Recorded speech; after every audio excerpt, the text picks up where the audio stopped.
सभापति महोदय, आपका बहुत बहुत आभार कि आपने राष्ट्रपति जी के अभिभाषण पर धन्यवाद प्रस्ताव पर बोलने का मौका दिया। महोदय, देश की आत्मा ग्रामीण इलाकों में बसती है। गरीबों, महिलाओं, शोषितों की हालत दयनीय होने के साथ साथ बेरोजगारी, गरीबी, महंगाई की मार आदि समस्याओं से घिरा हुआ है। महोदय, बेरोजगारी अपनी चरम पर है। 2015-16 के एनुअल सर्वे के अनुसार 77% लोगों के पास रेगुलर वेज नहीं था। 2015-16 के 2011-12 के रेगुलर वर्कर्स का सोशल सिक्योरिटी 45% थी, जो वर्ष 2016 में घटकर 38% हो गई। वर्ष 2011-12 में ग्रामीण युवा 5% बेरोजगार थी, जो 2017-18 में बढ़कर 17.4% हो गई। महोदय, अभिभाषण में सोशल सिक्योरिटी इंफ्रास्ट्रक्चर में अधिक से अधिक इन्वेस्टमेंट के साथ साथ रोजगार की सृजन की बात भी होनी चाहिए थी।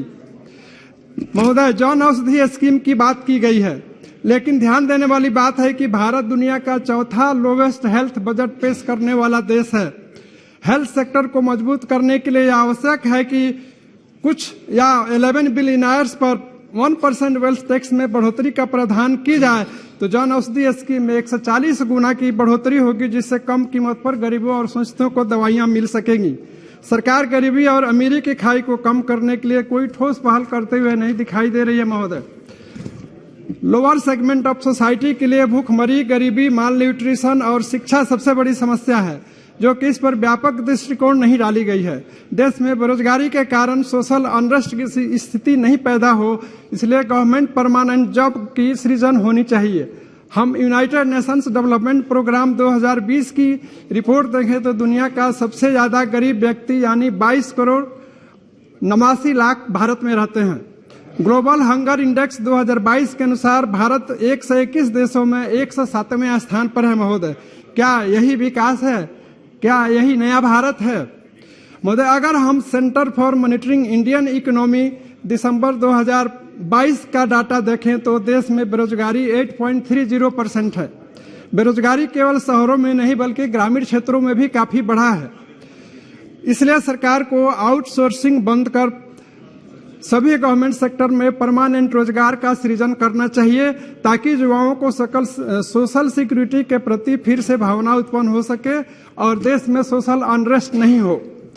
महोदय, भले हम डिजिटल इंडिया की बात करते हैं, लेकिन इंडिया इनइक्वालिटी रिपोर्ट 2022 के अनुसार देश में डिजिटल डिवाइड यानी डिजिटल गैप काफी बड़ा है। शहरी और ग्रामीण क्षेत्रों में डिजिटल गैप और भी ज्यादा बढ़ा है। महोदय,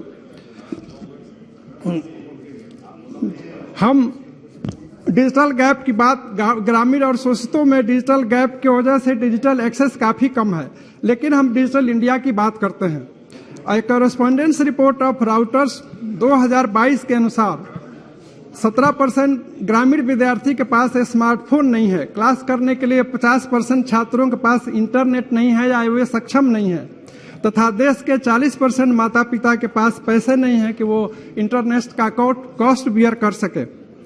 इसलिए टेक्नोलॉजिकल एंड इंफ्रास्ट्रक्चर डिवीजन पर भी ध्यान देना आवश्यक है। महोदय, केवल बैंक में अकाउंट खोल देने से या समय समय पर अपने अनुसार अपने फायदे के लिए पैसा भेज देने से डिजिटल इंडिया साकार नहीं हो सकता। महोदय, राष्ट्रपति जी के अभिभाषण में यूनिवर्सल बेसिक इनकम की बात नहीं की गई है। इस पर बात होनी चाहिए थी, ताकि सभी नागरिकों के जीवन की आधारभूत आवश्यकता पूरी हो सके, बेसिक मिनिमम स्टैंडर्ड का जीवन जी सके एवं जिससे सोशल ऑर्डर तथा रूल ऑफ लॉ स्थापित हो। महोदय, यह भी जानना आवश्यक है कि ऐसी कौन सी पॉलिसी भारत में है जिसमें देश के 9 परिवार 50% संपत्ति पर कब्जा जमाए बैठे हैं। 72 टीवी चैनल्स का एक ही मालिक है, जो कि सही पॉलिटिकल डिबेट और प्रोग्रेसिव रिफॉर्म के लिए एक बहुत बड़ा चैलेंज है। देश की जो अर्थव्यवस्था गरीबों, शोषितों, महिलाओं और पुरुषों की सभी की मेहनत से बनी है, वो अर्थव्यवस्था बिलियनर्स या बड़े उद्योगपतियों के हाथ में जाता दिख रहा है।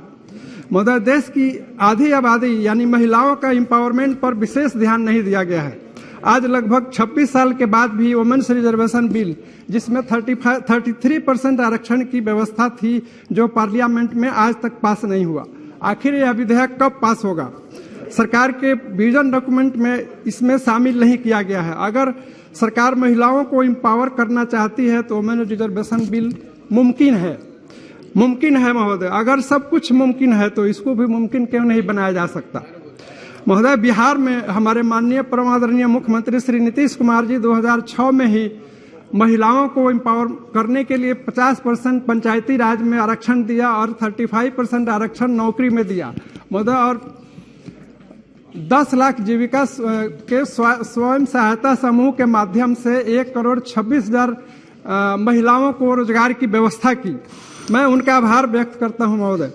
आज के न्यू इंडिया में सेम क्वालिफिकेशन होने के बावजूद महिलाएं 34% कम वेजेज पा रही हैं महोदय। सस्टेनेबल डेवलपमेंट गोल्स के लिए केवल अपने ही देश नहीं बल्कि पूरा विश्व पॉजिटिव डायरेक्शन में कड़ी मेहनत कर रहा है ताकि 17 गोल्स और 160 टारगेट को 2030 तक अचीव किया जा सके। समाप्त कीजिए please. Goal number 2 zero hunger और गोल नंबर 5 जेंडर इनइक्वलिटी से संबंधित है, जिसमें विचार होना चाहिए था। आज भारत जैसे देश में एजुकेशन, गरीबी, पीने का पानी, बाढ़ के कारण किसानों की समस्या, इन्वायरमेंट और शेड्यूल ट्राइब्स, ओबीसी आदि उत्थान के लिए उल्लेख होना चाहिए था महोदय। और सरकार फॉरेन यूनिवर्सिटी देश में ला रही है। सर एक मिनट सर, अब बस एक दो वाक्य जो बोलने बोल दीजिए। फॉरेन यूनिवर्सिटी देश में सरकार ला रही है, लाने की व्यवस्था की जा रही है। इससे हमें लगता है कि शेड्यूल ट्राइब्स और ओबीसी को शिक्षा से दूर करने में ये फायदेमंद होगा, न कि देश के हित में फायदेमंद होगा महोदय। इसको इंफ्रास्ट्रक्चर बढ़ाकर सेंट्रल यूनिवर्सिटी और स्टेट यूनिवर्सिटी को इंफ्रास्ट्रक्चर बढ़ाकर मजबूत किया जा सकता है। इसको भी सरकार विजन डॉक्यूमेंट में शामिल नहीं की है, ये शामिल होना चाहिए था। डॉक्टर हिना गावित जी महोदय, अभी इकोनॉमी की बात बिल्कुल नहीं की गई है। लास्ट सर, अगर सरकार की इकोनॉमी पर अंतिम वाक्य बोल दीजिए। 2025 तक सर एक पैरा अंतिम वाक्य, पैरा नहीं है, वाक्य बोल दीजिए बस। जी सर, सर अगर सरकार की इकोनॉमी पर बल देती है तो 2025 तक लगभग 350 नौकरी इनफॉर्मल सेक्टर्स में लोगों को मिल सकती है। नीति आयोग 2022 की रिपोर्ट के अनुसार 17 गिग वर्कर फोर्स और 2021-22 में था, जो उम्मीद किया जा सकता है कि वर्ष 2029-30 में 2000। Thank you chairman.